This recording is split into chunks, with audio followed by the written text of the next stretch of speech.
transição energética não é uma moda, não é um tema dos ambientalistas, é uma grande mega tendência, uma macro tendência de transformação do mundo, né? O mundo, o ano passado, cresceu em energia renovável elétrica, basicamente solar e eólica, 500 gigawatts. Só para você ter uma ideia, o Brasil tem uma capacidade instalada de 200. Significa que nós agregamos no mundo quase 2,5 vezes o que é a capacidade instalada do Brasil. Olá, eu sou a Priscila Yasbeck e este é mais um episódio do Esfera Cast. E o nosso convidado de hoje é Reinaldo Passanezi, CEO da CEMIG. Primeiramente, muito obrigada pela entrevista. Reinaldo, queria começar perguntando sobre um assunto importante que é a transição energética, que está em pauta não só no Brasil, como no mundo todo. Eu queria saber como que a CEMIG se insere nesse assunto e quais são as diretrizes que vocês têm adotado para conseguir também entrar nessa caminhada, digamos assim, da transição energética. Bom, primeiro quero te agradecer a pergunta. Eu acho que é a pergunta do momento, né? Transição energética veio para ficar. Acho que o que eu mais gostaria de destacar é que transição energética não é uma moda, não é um tema dos ambientalistas, é uma grande mega tendência, uma macro tendência de transformação do mundo. Tem alguns números que eu gosto sempre de destacar. O ano passado, o mundo investiu em transição energética 1,7 trilhões de dólares. O PIB do Brasil são 2 trilhões de dólares. Então, só para ter ideia do tamanho que é isso, né? O mundo, o ano passado, cresceu em energia renovável elétrica, basicamente solar e eólica, 500 gigawatts. Só para você ter uma ideia, o Brasil tem uma capacidade instalada de 200. Significa que nós agregamos no mundo quase 2,5 vezes o que é a capacidade instalada do Brasil.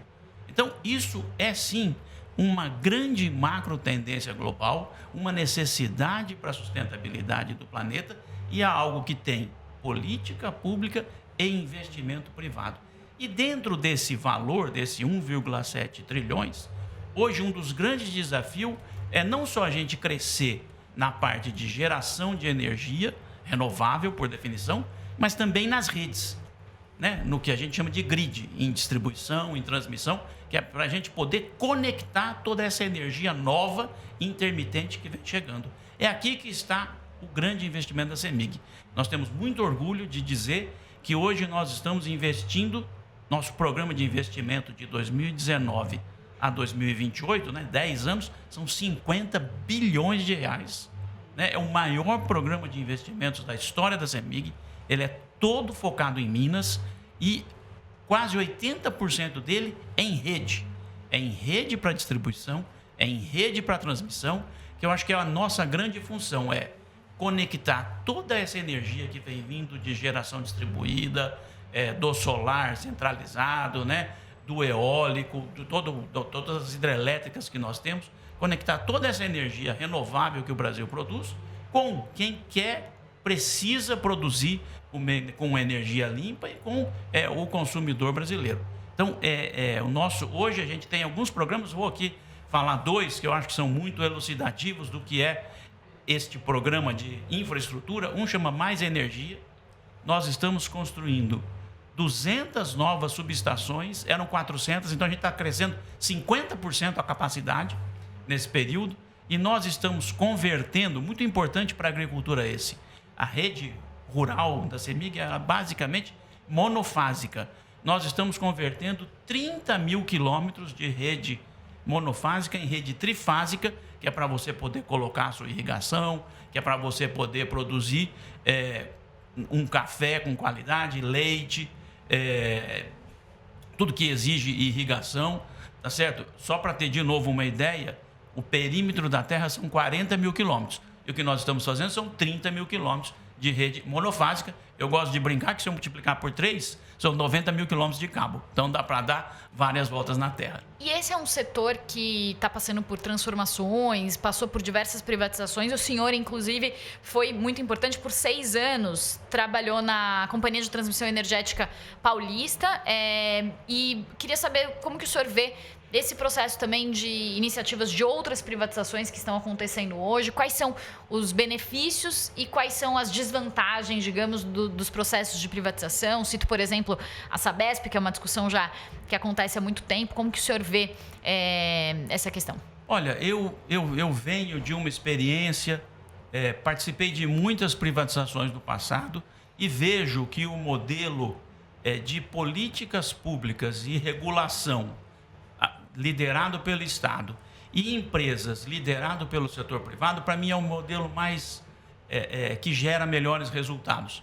Né? Acho importante o processo de privatização pelo qual o Brasil passou. O setor de energia elétrica é um setor que respondeu muito bem. Se a gente olhar o que teve de investimento em transmissão nesse período, o que teve de investimento em geração, o que teve de investimento em distribuição, e isso é um pouco um mix de uma regulação clara, essa toda liderada pelo poder público, e do investimento majoritariamente privado que aconteceu. Então, vejo isso como um tema, um vínculo positivo entre um regulador e uma lógica pública na área de estabelecer as regras e uma liderança do ponto de vista de gestão, de ir atrás do resultado, de ir atrás do investimento, através, majoritariamente, do setor privado. A CEMIG é uma empresa de capital aberto. Eu estou vendo aqui o desempenho, 57% de alta nos últimos 5 anos. No ano de 2024 até outubro, uma alta de 15%. São consideradas algumas das ações queridinhas, né, dos investidores, as ações de elétricas. Como que o senhor vê o fato de ser uma empresa de capital aberto? Quais são também os desafios ligados a isso e de que forma as flutuações do mercado e também a política acaba afetando, por exemplo, no desempenho de uma ação que era para ter ali sempre um desempenho muito estável, mas que às vezes acaba sendo afetado pela política? Te agradeço de novo a pergunta. Acho que aqui eu gosto de destacar a mudança estratégica que a gente fez na CEMIG. Né? Essa mudança estratégica, para mim, ela está focada em 2 elementos que são chaves quando a gente pensa em gestão de qualquer empresa, que é a eficiência operacional e a alocação de capital. Mas quando você pensa em gestão, você tem que pensar como é que eu melhoro a eficiência, o meu dia a dia, a minha operação, e como é que eu faço os investimentos corretos. Então, eficiência e alocação de capital. Para mim, isso vale para qualquer empresa. Estou falando do ponto de vista de um executivo, de gestão. O que nós fizemos na área de eficiência operacional? A gente conseguiu 2 grandes performances novas.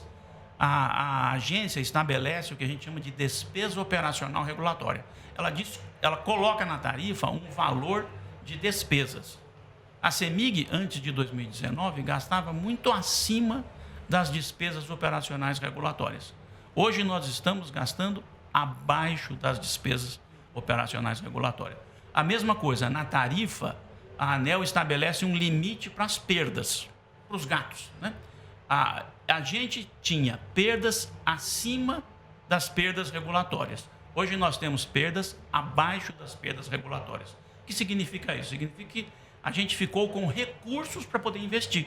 Porque antes esses recursos que eu ia investir, porque não está na tarifa, eu não podia investir, porque eu era obrigado a fazer a manutenção da empresa. Né? Eu tinha perda ou eu gastava muito. Então, hoje a gente está abaixo das despesas regulatórias e a gente está abaixo das perdas técnicas regulatórias. Tenho capacidade de investir. E o que a gente fez do lado desses recursos? A gente concentrou naquilo que nós conhecemos, que é Minas e que são os setores de distribuição, geração e transmissão de energia. O que a CEMIG fazia com o recurso que lhe sobrava no passado? Ela resolveu fazer participações minoritárias fora de Minas. A CEMIG foi ser minoritária na Light, a CEMIG foi ser minoritária na Renova, a CEMIG foi ser minoritária em Santo Antônio, tá certo? Então, o que nós fizemos? Nós desinvestimos de todos esses ativos, porque são ativos que não são a cara da CEMIG. Né? A CEMIG era minoritária na Renova com sócios privados. É muito difícil. A CEMIG era minoritária na Light, a CEMIG era minoritária em Santo Antônio.